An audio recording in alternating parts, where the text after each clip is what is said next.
예레미야 51장 1절로부터 10절 말씀입니다. 제가 가지고 있는 성경은 1135페이지입니다.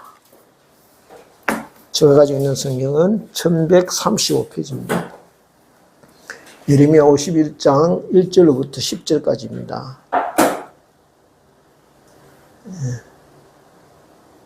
같이 한 마음으로 제가 먼저 교독하겠습니다.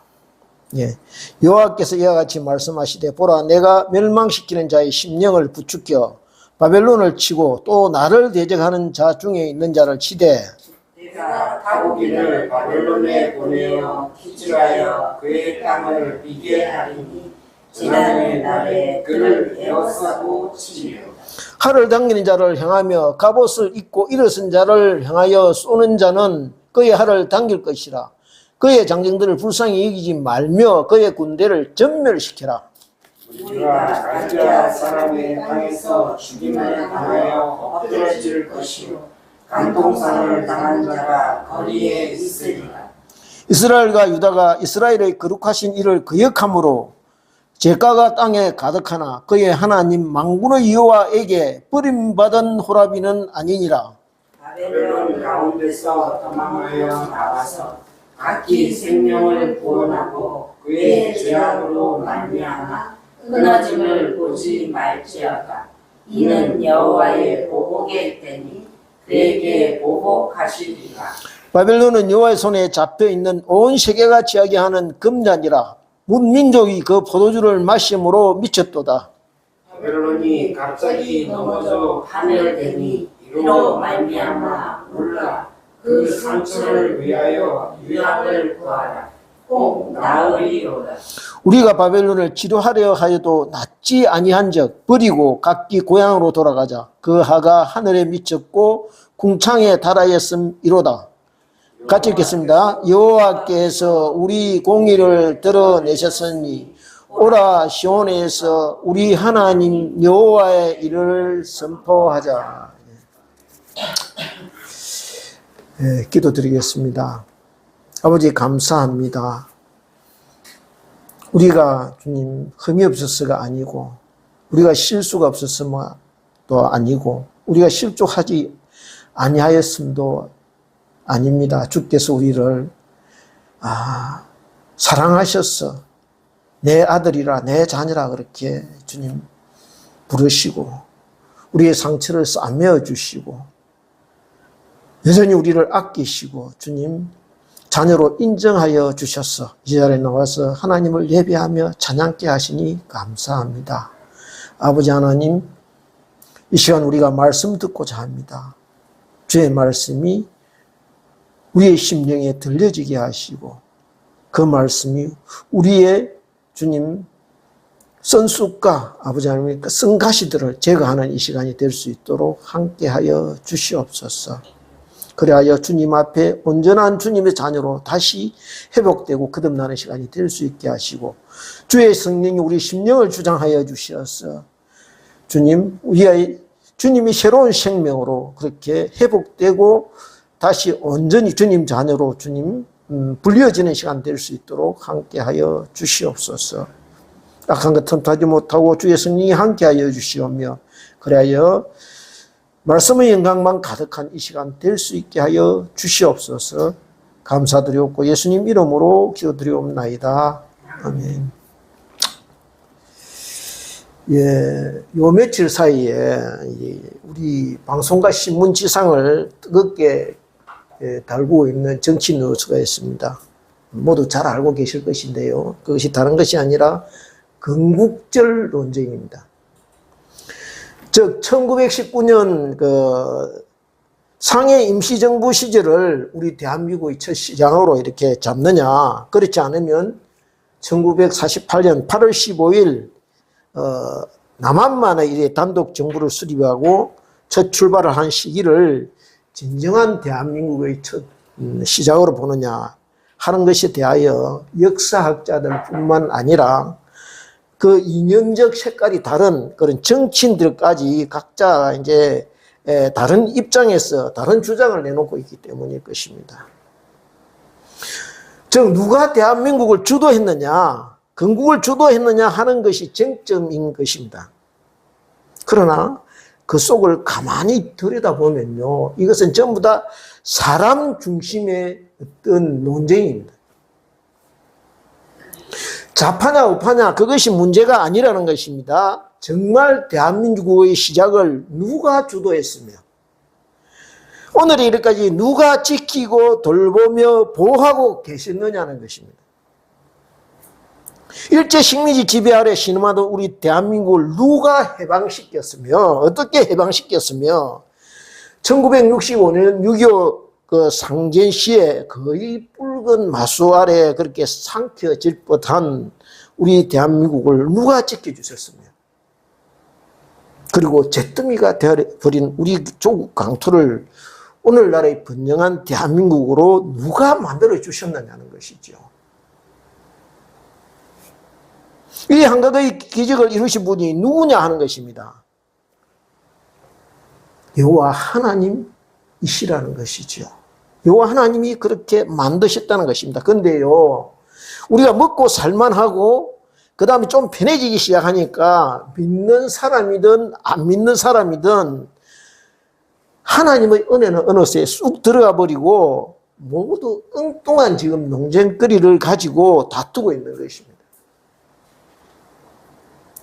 잔치상에요, 주인공은 어디가 없고 지금 객들만 잔뜩 폼 잡고 앉아서 배나라 감나라 이렇게 하고 있는 꼴인 것 같습니다. 사람이 그렇습니다. 누구나 좀 잘 되면은요, 내가 잘해서 잘 된 줄 알고 또 조금 잘 나가면요 스스로 어깨와 목이 힘이 들어가기 시작하는 것입니다. 그래서 이것이 어쩔 수 없는 인간의 한계라는 것이죠. 사람은 본질상 그렇게 되어 있는 존재라는 것입니다. 그래서 기고만장해서는 좀 어려운 사람, 좀 약한 사람 보면요, 자기보다 못한 사람 보면은 함부로 대하기 시작한다는 것입니다.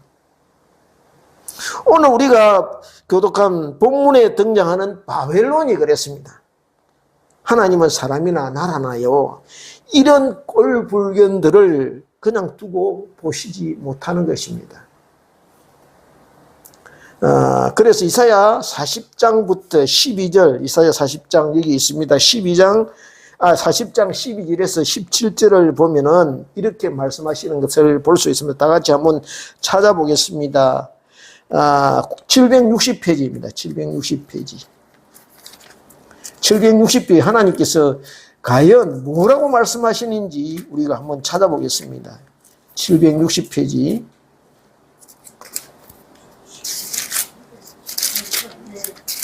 이사야. 이게 잘못됐네. 어떻게 이게 나왔나 모르겠네.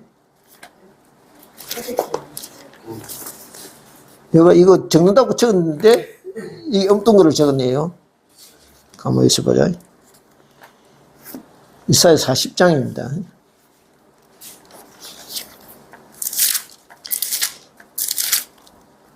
이사야 40장 12절부터 17절입니다. 다 같이 한 목소리로 12절부터 17절을 한 목소리로 같이 읽겠습니다. 시작. 누가 손바닥으로 바닷물을 해하였으며 뿅으로 하늘을 쟀으며 땅에 티끌을 내에 담아 놓았으며 접시 저울로 산들을 나팔 저울로 언덕들을 달아 보았으며 누가 여호와의 영을 지도하였으며 그의 모사가 되어 그를 가르쳤으라. 그가 누구와 더불어 의논하셨으며 누가 그를 교훈하였으며 그에게 정의의 길로 가르쳤으며 지식을 가르쳤으며 통달의 도를 보여주었느냐. 보라, 그에게는 열방의 통에 한 방울 물과 같고 저울의 작은 티끌 같으며 섬도는 떠오르는 먼지 같으리니 레바논은 땔감에도 부족하겠고 그 짐승들은 번제에도 부족할 것이라. 그의 앞에는 모든 열방이 아무것도 아니라 그는 그들을 없는 것 같이 빈 것같이 여기시니 하나님의 말씀입니다. 그죠? 열방이 뒷단에는 잘났고 늘고 뭐 폼 잡고 있지만은 하나님 보시기엔 아무것도 아니라는 거예요. 빈 것같이 여기신다.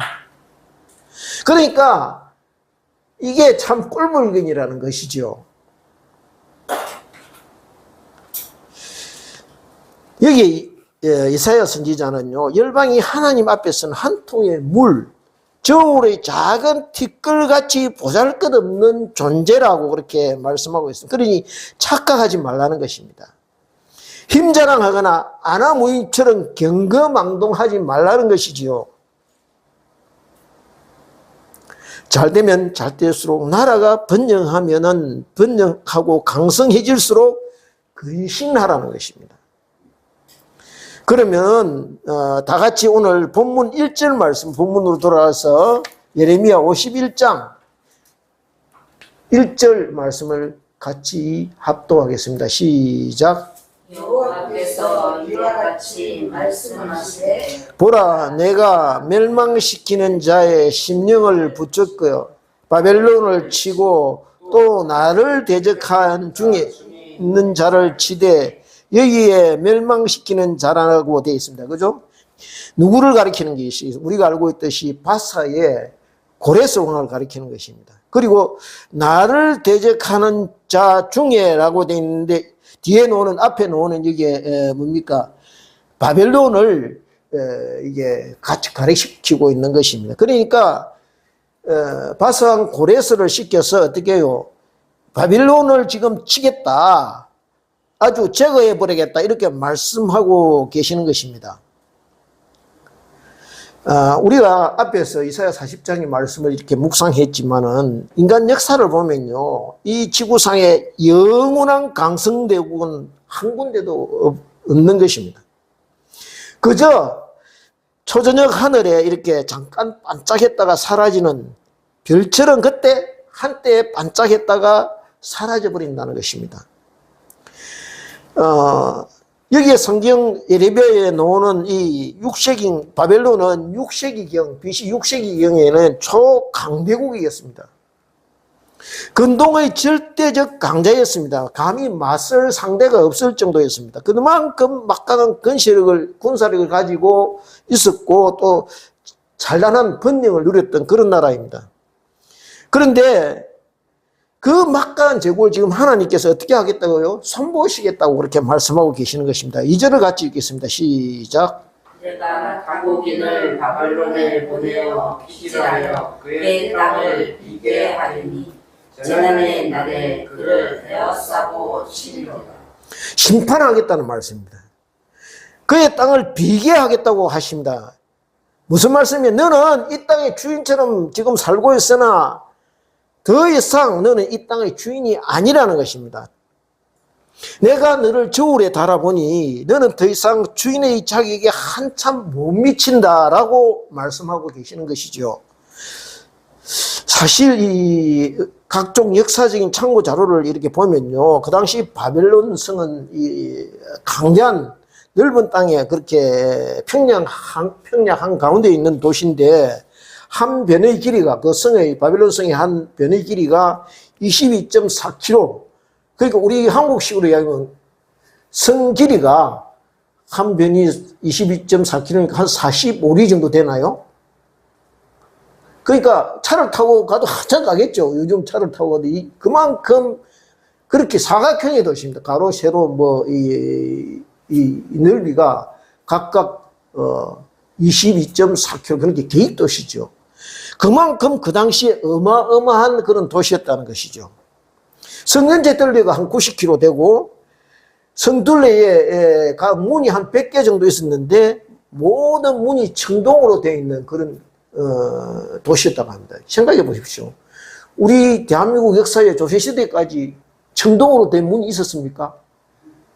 없었죠. 그냥 나무로 그냥 해갖고. 근데 그 당시에 BC 6세기경에 성문을 청동으로 전부 다 100개 정도를 만들었다는 것입니다. 그러니까 우리가 감히 상상할 수 있는 그런 도시입니다.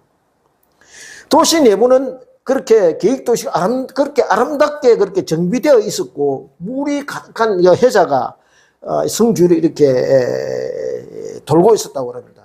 그리고 그 당시에 이미 아스팔트로 도로를 깔았다는 것이에요. 또한 성벽이 가장자리에는 건물을 이렇게 두 채가 마주보고 이렇게 있었는데 그 두 채 사이를 말 4필이 달릴 수 있을 정도로 성벽을 달릴 그런 굉장한 도시였다는 것이죠. 한 가지 예만 들겠습니다. 세계 불가사의라고 7대 불가사의 중 하나가 바벨론의 공중정원입니다. 그러니까 계단을 벽돌로 쌓아서 7계단을 쌓아가지고 정원을 만들었는데 공중에 만든 것이 아니고 공중에 마치 이 매달려 있는 정원처럼 보이도록 했다는 것이죠. 근데 물을 어떻게 줬느냐? 유프라테스 강에서 물을 끌어와가지고 펌프로 해가지고 그 정원에 물을 줘가지고 이 풀과 꽃밭을 이렇게 갖고 왔다는 것이죠. 그게 지금 불가사의라는 거예요. 어떻게 그렇게 만들었냐, 그 당시에. 그만큼, 굉장한 성읍이었다는 것이죠. 기록적으로 한 가지 알 수 있는 것은요, 그 당시 바벨론에서 거둔 세금을 볼 때는 아시아 전체 경제력의 3분의 1이었다는 것이죠. 아시아 전체 국가의 3분의 1을 차지하고 있었다는 거예요. 경제적인 부가. 그만큼 막강했다는 것입니다. 그런 나라가 망할 수가 없는 거예요. 상식적으로 생각하면은.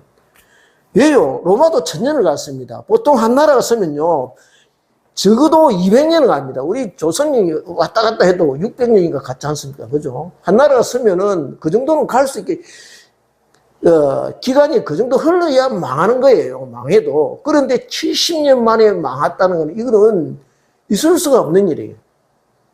왜요? 하나님이 망하게 하셨다는 거예요. 인간이 아무리 노력해도요, 하나님이 망하게 하시면 그냥 넘어가는 거예요. 예. 그것을 여기에 지금 우리에게 알려주고 있는 거예요. 너가 지금 잘 나간다고 폼 잡고, 뭐 힘주고, 어깨 힘주고, 우리끼리 해도 얼마든지 할 수 있다. 이거 안 된다는 거예요.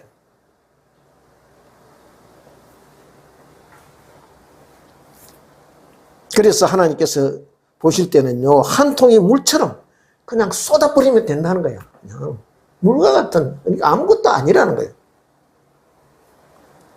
사람 눈에는 절대 강가처럼 보여도 하나님 눈 밖에 나기 시작하면요, 물처럼 그냥 버려진다는 거예요. 그런데 이것을 예레미야 선지자는 키질한다고 말씀하고 있습니다. 무슨 말이냐 하면 사람이든 나라든요, 키질할 때가 있다는 거예요. 왜 키질합니까? 알곡과 쭉정이를 가리기 위해서입니다. 그래서 알곡은 어떻게 해요? 모아서 곡간에 들이고 쭉정이는 어떻게 해요? 불에 태워버린다는 것이죠. 다니엘서 5장을 보면요, 바벨론이 망하는 장면이 마지막 여기에 나타나 있는데, 보면 5장 25절부터 27절입니다. 다니엘서 5장, 이게, 930회. 이거는 맞지 싶어요. 또 틀려요? 이게 어째서 그렇지? 분명히 내가 이걸 확인을 하고 했는데, 1242페이지입니까? 예. 다니엘서 5장 25절부터 27절까지인데요. 여기에 보면은 어떻게 되어 있느냐 하면요, 이 바벨론의 마지막 왕 벨사살 왕이요, 귀족 1000명을 위하여 큰 잔치를 베푸는 장면이 이제 소개하고 있는데요. 그러니까 바벨론에서 내노라 하는 사람들, 지도급들, 뭐 힘 있는 사람들, 유력자들 모두 한 자리에 모여서 이렇게 1000명이 술을 마시고 있습니다. 그죠?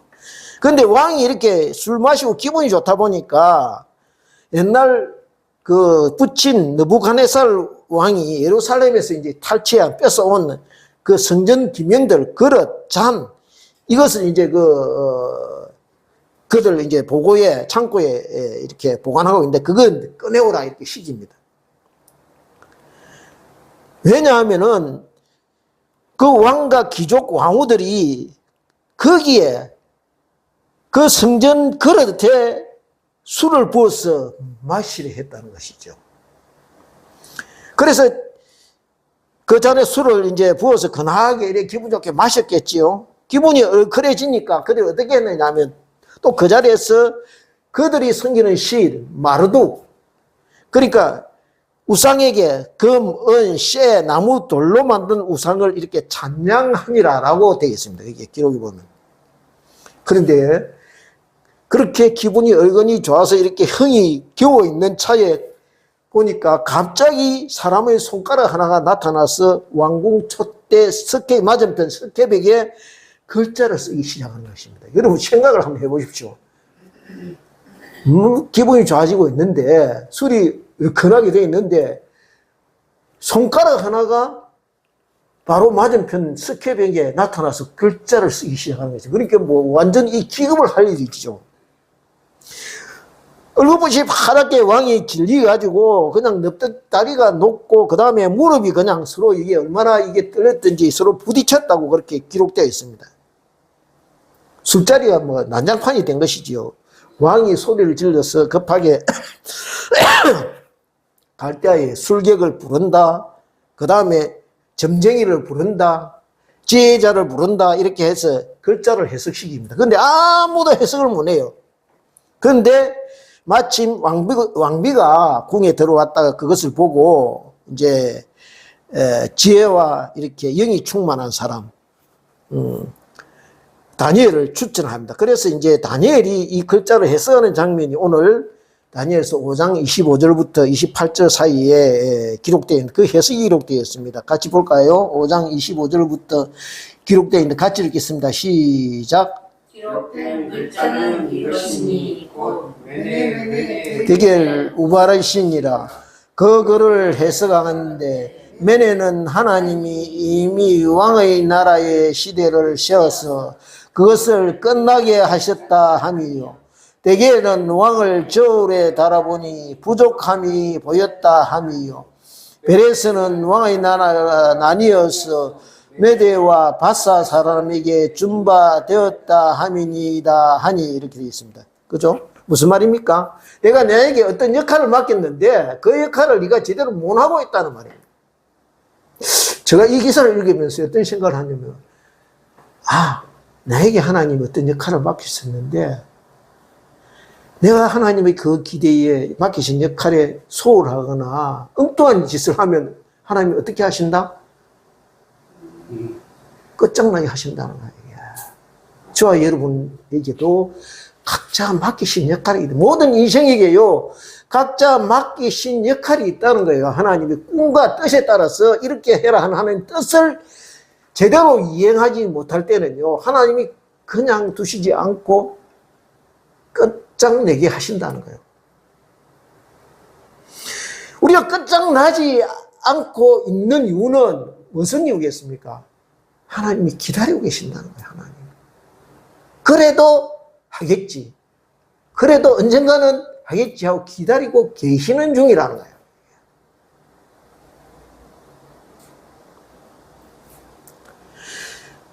어, 30절과 31장에 보면 어떻게 되냐 이렇게 되어 있습니다. 다 같이 30장 30절에 보면 그날 같이 읽겠습니다. 시작.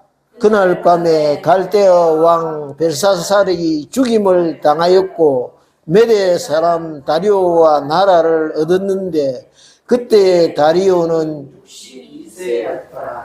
무슨 말입니까? 이게요, 하나님께서 볼 때 바벨론은 망해야 되는 나라였다는 것이죠. 왜요? 자기가 마치 하나님이나 되는 듯 기고만장했다는 거예요. 그래서 성경 그런 내어라, 부으라, 마셔라, 막 그냥 하나님 자리에 자기가 올라 있었다는 거예요. 국력이 약해서 망한 것이 아닙니다. 자기 분수를 모르고 까불었기 때문입니다. 그들이 지금 누리고 있는 부귀영화, 경제력, 군사적 어떤 번영, 이것이 모두 자기들이 잘해서 된 것이 그냥 착각이기 때문에. 그러니 망해야 되는 것입니다. 살아계셔서 세상을 경영하시는 여호와 하나님을 모르고 자기들이 주인 행세를 했으니 마땅히 주인의 자리에서 쫓겨나야 한다는 것이죠. 무엇을 말씀하고 있습니까? 잊지 말라는 것은 무엇을요? 나는 주인이 아니다. 나는 하나님의 종이다. 나는 하나님의 종이니 나도 모르게 불쑥 내 자신을 은근히 드러내고 싶고 자랑하고 싶어질 때 그때가 가장 위험한 때라는 것이죠. 그래서 우리는 항상 저는 당신의 종입니다. 저는 하나님께서 제게 베푸신 은혜를 드러내야 하는 아무것도 아닌 당신의 종입니다. 라고 고백해야 된다는 것이죠. 그것이 나를 쳐서 복종시키는 일이라는 거예요. 이제 3절을 같이 보겠습니다. 3절 같이 읽겠습니다. 시작. 화를 당기는 자를 향하여 갑옷을 입고 일어선 자를 향하여 쏘는 자 그의 화를 당길 것이라. 그의 장정들을 불쌍히 여기지 말며 그의 군대를 전멸시켜라. 지금 무슨 말씀을 하고 있느냐 하면 항하여 되어 있습니다. 그죠? 네가 지금 활을 쏠 때가 어딘지 확실히 정해라는 것이죠. 그런데 우리는 한때 뭡니까? 주적이 없었습니다. 주적이. 누가 적인지 몰라. 러시아가 적인지 일본이 적인지 몰라. 적을 확실히 정해야 공격을 어디 활을 쏘든지 총을 쏘든지 할 거 아닙니까? 그런데 오늘날 우리가 가만히 보면요. 활을 쏘지 말아야 될 때 서로 쏘지. 적이 누군지 몰라, 서로. 서로 이게 지금 내전 상태라는 거예요, 이게. 하나님, 제가 이 말씀을, 하나님께서 니 똑바로 적이 어딘지 알아라. 말씀하시고.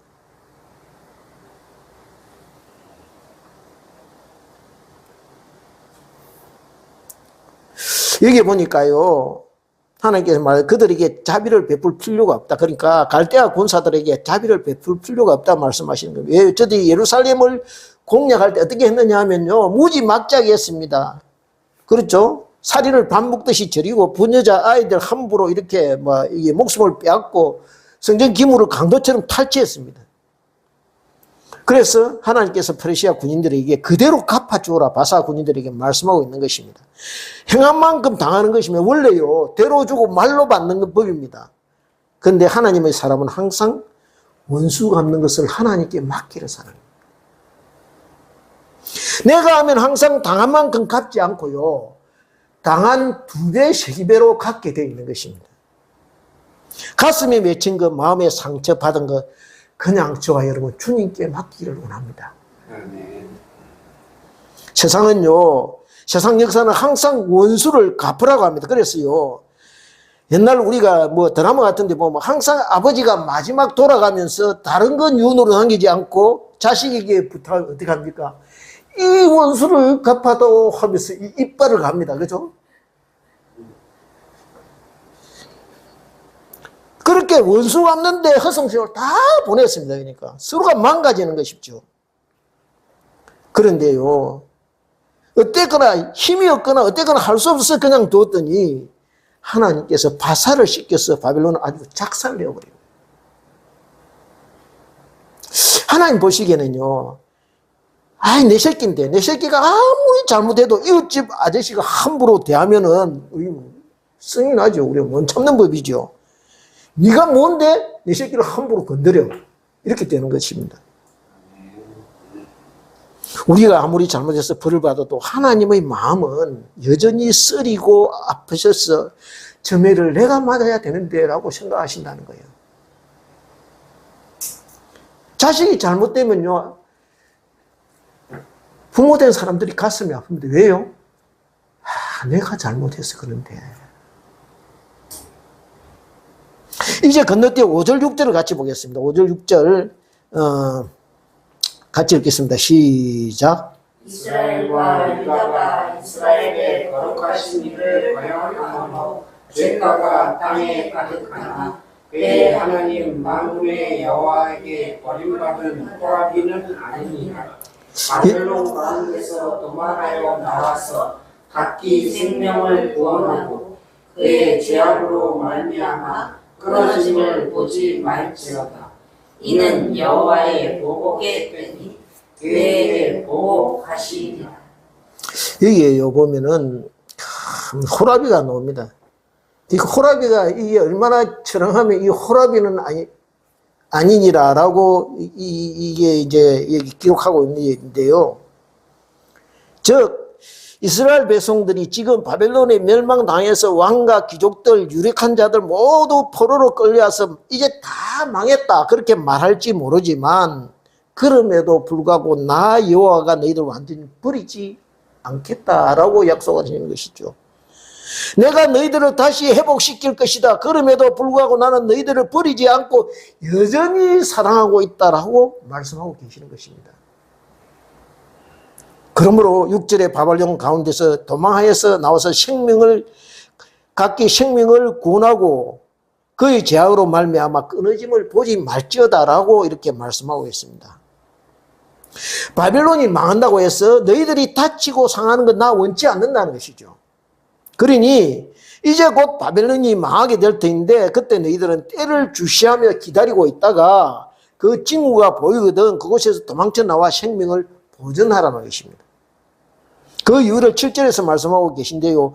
바벨론은 여호와의 손에 잡혀있어 온 세계가 취하는 금잔이라 민족이 그 포도주를 마심으로 미쳤도다 이렇게 되어 있습니다. 무슨 뜻입니까? 하나님께서 바벨론으로 하여금 열방을 심판하는 진노의 금잔으로 삼으셨다는 것입니다. 바벨론에게 열방을 심판하는 도구로 사용하실 것이다 라고 말씀하고 계시는 것입니다. 그래서 주의 여러 민족들이 바벨론에게 괴롭힘을 당하고 바벨론의 억압과 포갑에 짓눌림을 그렇게 고통당하게 될 것이다 라고 말씀하시는 것입니다. 즉 주님께서 바벨론을 하여금요 세계 질서를 잡으라고 동네 판장시켜 놨더니면은 이 바벨론이 어떻게 해요? 동네 조폭처럼 되어버렸다는 거예요. 이것이 이제 예레미야가 저와 여러분에게 전하는 원뜻이지만은 제가 자세히 묵상하다 보니 다른 뜻이 좀 숨어 있는 것 같았어요. 무슨 뜻이냐면 이것은 바벨론이 그처럼 물질적이고 경제적인 번영을 누리며 군사적으로 강력해지기 되니까 주위의 다른 나라들이 이 모습을 보고 바벨론을 모델을 삼아서 같이 닮아가려 한다는 것입니다. 그래서 이 세상적인 가치, 그 다음에 번영제일주의 이 원칙을 따라서 세속적인 가치를 자꾸 따라간다는 것이죠. 바벨론처럼 물질 만능주의, 세속주의, 능력과 힘 우선주의로 이렇게 나가려 한다는 것이죠. 그 노선을 자꾸 추구한다는 것입니다. 그래서 마치 술에 취한 것처럼 오늘 이 시대가 그렇게 가고 있다는 것이죠. 인본주의, 물질주의 신앙이 어디든지 지금 판을 치고 있습니다. 혹시요, 커먼 헬스 게임이라고 들어보셨는지 모르겠습니다. 이게 뭐냐 하면은 4년마다 연방 국가들이 모여가지고 이제 스포츠 대회를 이렇게 여는 것입니다. 제가 연방 국가가요, 이게 이렇게 많은 줄 몰랐어요. 74개인가? 그렇더라고요. 이게. 그 중에 한 50개 정도 모이는 모양이에요. 그런데 2020년도에 영국의 버밍햄에서 이 대회가 열렸는데요. 이 식전 행사 중에 어떤 일이 있었느냐 하면은 옛날 모세가 아론이 강야에서 금송아지 만들잖아요. 그 금송아지 굉장히 이게 소각하더라고요. 그걸 내가 유튜브로 봤는데 보니까 뭐 한 10층 정도 커다란 송아지를 만들어 놓고 아마 기계식 작동하도록 이렇게 만들어 놓는가 봐요. 그러니까 송아지가 팔다리를 이렇게 움직이는데 그 밑에 여사제 차림을 한 남자들이 제사할 때 입는, 그러니까 신전에 예배할 때 입는 그런 옷을 입고 전부 다 두 손을 이렇게 들고 경배하는 거예요. 그걸 그 식전 행사를 하고 영국 왕이 참석한 가운데 하고 있더라고요. 보니까. 그러니까 서구 사회, 영국 사회가 그만큼 이 영국이 국교가 그거 아닙니까? 루트기 아닙니까? 그죠? 그만큼 이게 우상화가 되어버렸다는 거예요. 신앙에서, 본질적인 신앙에서 지금 떠나서 세속화 되어버렸다는 거예요. 아마 얼마 전에 열린 8월 달에 열린 우리 파리에서 열린 올림픽 기념 행사를 식전 행사를 보신 분이 있을지 모르겠습니다. 거기에 보면요.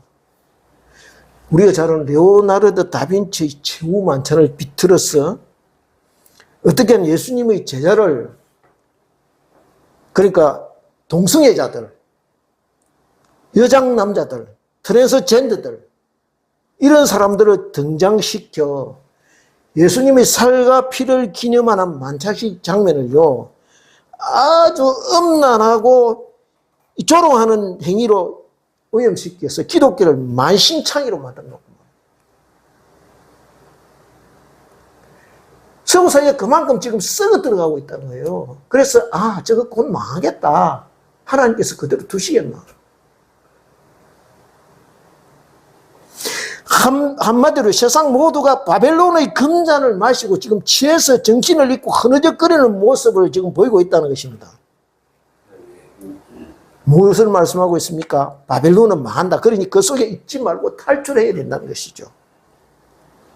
그 속에서 그 문화에서 나와서 정신을 똑바로 차려야 죽지 않는 것이 그러니까 영적으로 죽지 않으려면요. 그런 문화, 예술, 스포츠, 예능, 게임에서 탈출하는 거예요.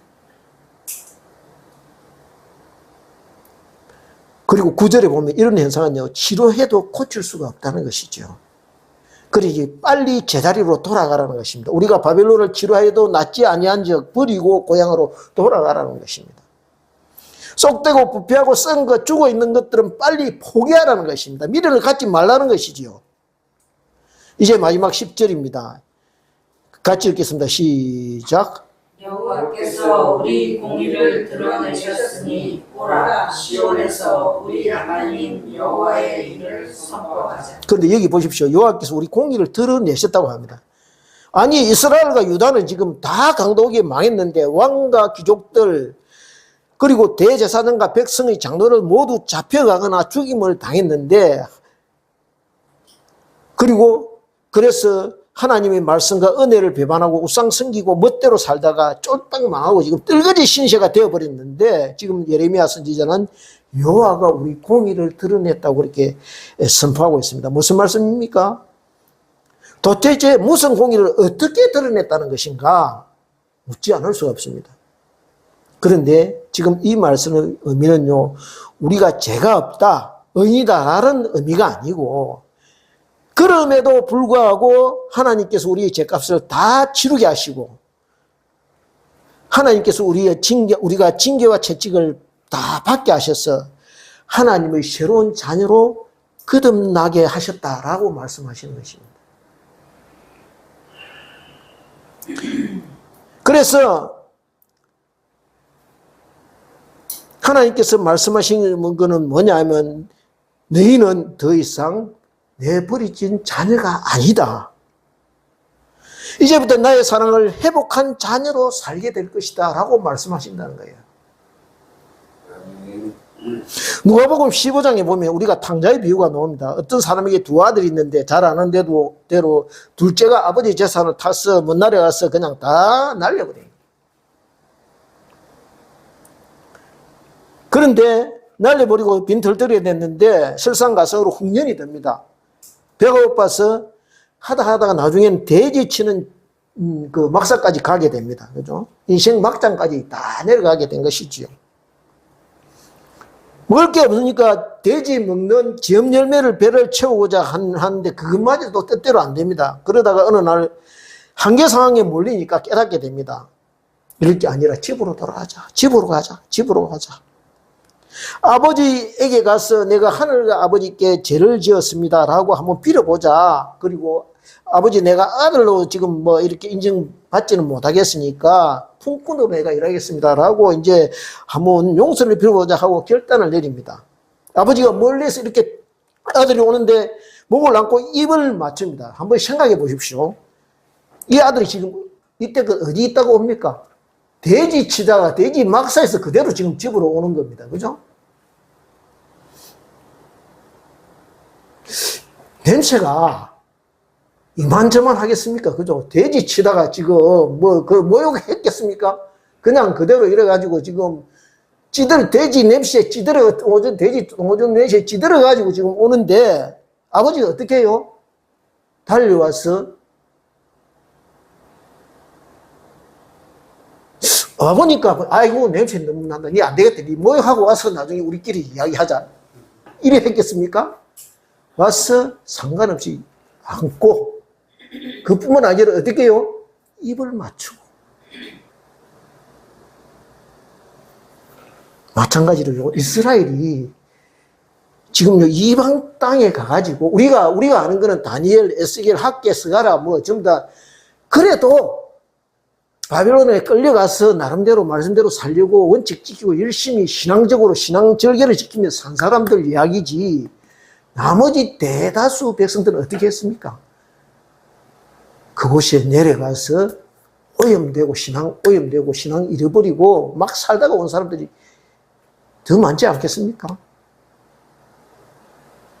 근데 하나님께서 어떻게 하셨다고요? 달려와서 목을 안고 입을 맞추고 너는 내 아들이라 말씀하셨다는 거예요.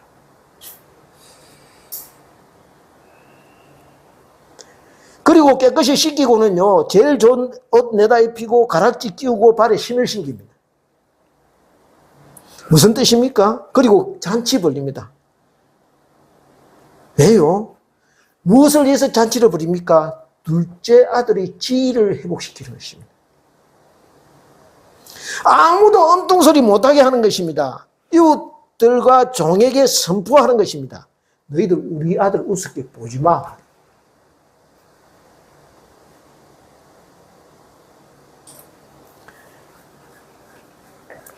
이놈은 내 재산 다 말아먹고 왔지만은 여전히 내가 사랑하는 아들이야 라는 것을 보여주는 것입니다. 그러니 너희들 내 아들로 확실히 대우해줘 라는 암묵적인 선언이 그 속에 담겨 있는 것입니다. 그렇습니다. 비록 집 나간 아들처럼 저와 여러분이 하나님께서 주신 은혜 다 탕진하고 부패하고 썩은 세상에서 찌들어 주님을 찾아올 때가 있다는 것이죠. 실수도 작고 넘어지기도 많이 하고 그럼에도 불구하고 하나님은 저와 여러분에게 오늘 이 시간에도 말씀하시는 것입니다. 뭐라고요? 너는 내 사랑하는 자녀란다. 내가 너를 기뻐하고 있다라고 말씀하시는 것이죠. 바라옵기는 저와 여러분이 하나님의 이 큰 사랑을 받은 자녀로서 이 세상을 살아가면서 이 비할 데 없는 하나님의 사랑을 증거하는 하나님의 자녀 되기를 소원합니다. 그래야 이 세상에 대고 외쳐 소리 지르기를 소원합니다. 여러분, 우리 하나님은 이런 하나님이십니다. 아무짝에도 쓸모없는 인간을 받아주시는 분이 우리 하나님이십니다. 여러분, 이 사랑의 하나님을 만나시기를 원합니다. 하나님 앞에 나오는 사람은 누구나 그분의 사랑하는 자녀가 될 수 있습니다. 하고 외치는 저와 여러분 되시기를 주님의 이름으로 축원드립니다. 기도하겠습니다. 하나님 아버지, 하나님께서 우리에게 참 기대가 많으시고 불러서 우리에게 하나님 달란트를 맡기시고 주님 때로는 필요한 것 주셨지만은 우리가 하나님의 기대와 뜻대로 살지 못하고 주님 하나님의 기대를 저버리고 그렇게 살 때가 너무 많았습니다. 주님 우리의 잘못을 주님 돌아보시지 마시고 그럼에도 여전히 우리를 사랑하시는 주님의 사랑을 믿고 이 자리에 나와서 엎드려 사니 주님 함께 하셔서 우리가 주님의 그 사랑을 확인하고 그럼에도 불구하고 우리가 나가서 주님 전하고 주님 사랑 전하고 은혜를 말하는 저희들 될 수 있도록 함께하여 주시옵소서. 앞으로 남은 세월 인생 살아갈 동안 이 주님의 사랑을 영원히 잊지 않게 하시고 그 주님의 자비하심과 긍휼하심을 붙들고 주님 변치 않는 그 주님의 사랑을 믿고 이 세상에 살 때 주님 결연히 세상과 맞서서 주님 세상 문화와 전련하고 하나님의 뜻을 온전히 살아가는 저희들이 될 수 있도록 함께하여 주시옵소서. 감사드리옵고 예수님 이름으로 기도드리옵나이다.